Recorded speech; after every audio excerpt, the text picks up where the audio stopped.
Hi school families, I'm Holly Waite, your food service director at Comstock and Parchment Schools. We've been real busy putting together all the meals for you all while school is out. And one question we keep hearing a lot, especially in the last couple weeks, is what are we supposed to do with all this milk that you're giving us? The other question is, do we have to take the milk? And the straight answer is yes, you do have to take the milk. The milk is a required component of the meal, but I wanted to show you a couple of things today, or at least one thing today, and maybe something else in the future you could do with all that milk. So I went to my recipe box, found one of my favorite recipes. It's called Chocolate Milk at Home. So instead of reading to you all a book, I'm going to read to you my recipe, and hopefully you can make this chocolate milk at home on your own with all this other milk. So here's what it looks like.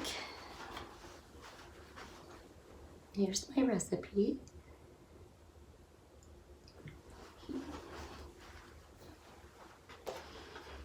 Okay, so we're gonna go through the steps. So every recipe card always has the title of the recipe, and my title says chocolate milk at home.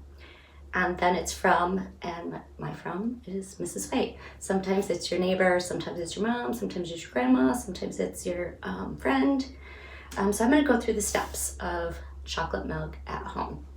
So the first step is to get a glass. You can use any glass that you'd like. I'm using a clear glass today. That's kind of hard to see because of the sky.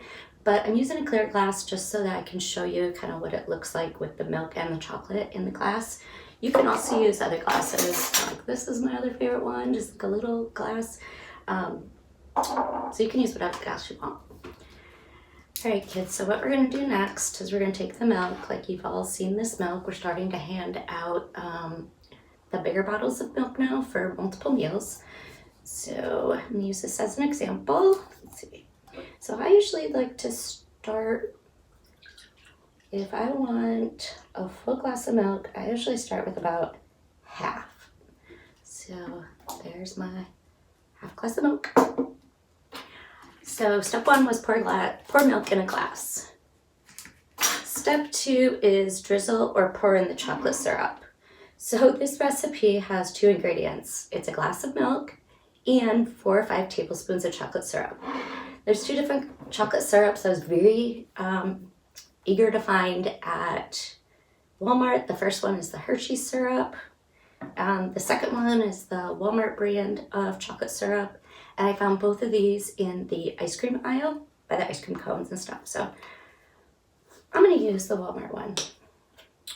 So step 2 is drizzle, pour in the chocolate syrup, 4 or 5 tablespoons, but I like to just squeeze because I love to watch the chocolate go all the way down to the bottom.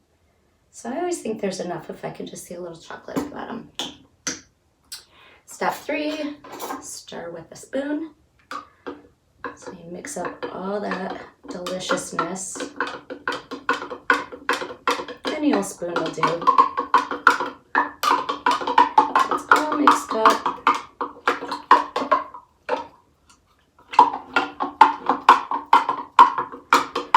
And then step 4 is add more chocolate syrup or milk into it until it's as delicious as you like it. This is pretty dark, which is how I like it. So I'm gonna taste it with a spoon. Oh, that's pretty good. If you put in too much chocolate, you can always add more milk. Or if you need more chocolate, which, what the heck? Drizzle and pour in some more chocolate. It can't hurt. Milk is good for you. It doesn't matter if it has chocolate in it or not. It's still good. So I'm going to stir it all up. Taste it. Oh yeah, that's good. All right, and then step 5 is just enjoy your chocolate milk.